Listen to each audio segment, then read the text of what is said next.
Let's talk a little bit about rankings. How's it going, guys? I'm Aaron Baker from PhoneDog.com, and we're rounding up week 57 in PhoneDog's official smartphone rankings. If you haven't voted in our awesome program where you have a voice to pick the best smartphone on the market, go to PhoneDog.com/rankings. From there, cast your vote for your favorite device. Tell us why you love that Galaxy S3 or HTC One or Galaxy S2 even, as much as you do at PhoneDog.com/rankings. Cast that vote, leave that review, and you'll be good as gold, my friend. Thanks so much for tuning in. Here is how you voted on the People's Choice chart in week 57 on PhoneDog's official smartphone rankings. It was a really interesting week all around, and we found some interesting numbers. And actually on the experts chart, two great devices tied, which I'll tell you more about in just a second. But first, the People's Choice chart. In fifth place with 58 votes, the Samsung Galaxy S3. Now, we are right on the cusp of the Galaxy S4 coming out, but the S3 is still a very popular device, and it's available at Verizon, Sprint, AT&T, T-Mobile, US Cellular,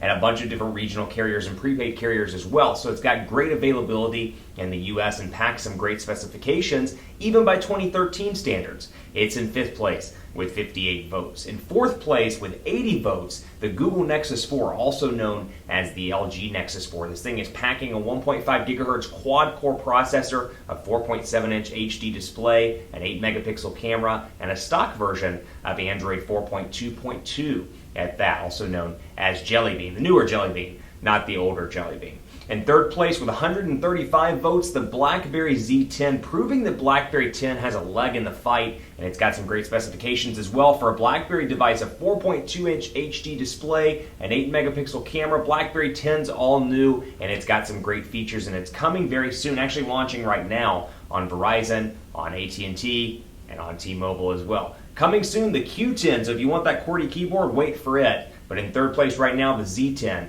with its all touchscreen bezel. In second place, 228 votes, the Samsung Galaxy Note 2 iconic phablet, packing a 5.5-inch Super AMOLED HD display, 8-megapixel camera, quad-core Exynos processor, and more. And rounding out the list in first place for another week in a row, permanently knocking the Note 2 from that first place title that held for so long and establishing itself as a player in the smartphone market, the HTC One Global Edition. It's a popular device. It's rolling out in markets right now, coming very soon to the US, April 19th on AT&T and Sprint, and most likely T-Mobile as well, since Best Buy, they're rolling out pre-orders for the T-Mobile version on April 19th. That's the People's Choice chart. The Experts' Choice chart, very similar in a lot of ways, but I'll tell you where the changes are. Fifth place, the Nexus 4. Fourth place, the Galaxy S3. Tying for second place, the Apple iPhone 5 and the Samsung Galaxy Note 2, proving that iOS and Android are still head-to-head. It's so exciting I can't even say it. Head-to-head in the smartphone OS wars. First place on the Experts' Choice chart, the HTC One as well. Hot device all around. First place on both charts. HTC One dominates week 57 in PhoneDog's official smartphone rankings. Now, if you haven't casted your vote, go over and do it, or cast your vote, I should say, at PhoneDog.com/rankings. Leave a review while you're at it. Let us know why you love that device as much as you do, and be a part of this program where we bring your votes together and pick the best smartphone on the People's Choice chart and on the Experts' Choice chart. I'll be back next week to round up week 58. Get your vote in and make your voice heard, because this is cool and it's a way for you to have your voice heard in the mobile space. Thanks for watching. I'll see you right back here next week in the recap video of week 58. Have a great week.